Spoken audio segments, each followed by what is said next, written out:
ang nag-deliver papunta sa bahay nila Pangulo, may ebidensya at may pangalan.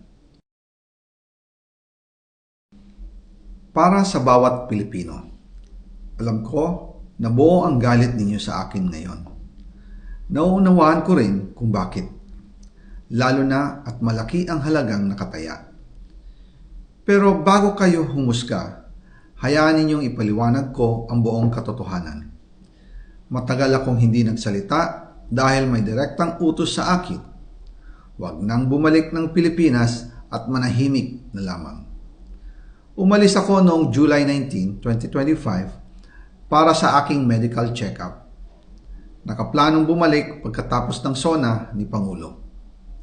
Pero habang papauwi na ako, tinawagan ako ni dating Speaker Martin Romualdez at sinabihan, "Stay out of the country. You will be well taken care of as instructed by the President." Noon naniniwala pa ako sa kanila, kaya't hindi ako bumalik. Tumikom ang aking bibig, sumunod ako, pero ang hindi ko alam, ang ibig pala nilang sabihin sa aalagaan ka namin ay gagamitin ako bilang panakipbutas sa kanilang kampanya laban sa korupsyon. Ginawa nila akong poster boy ng kanilang sariling kasinungalingan.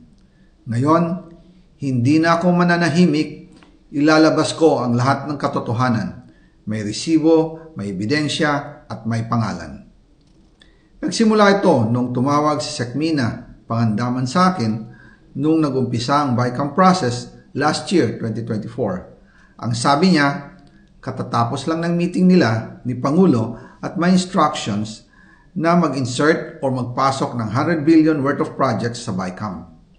At sinabi pa ni Sekmina, you can confirm with Yusek Adrian Bersamin dahil magkasama sila sa meeting ni Pangulong BBM noong araw na yon.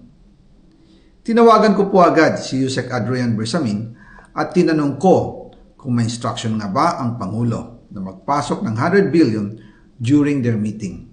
Ang sabi niya ay totoo nga po. Right after our conversation, tinawagan ko po si dating Speaker Martin Romualdez at nireport ko ang instructions ng Presidente to insert the 100 billion projects. At sinabi niya sa akin, what the President wants, he gets.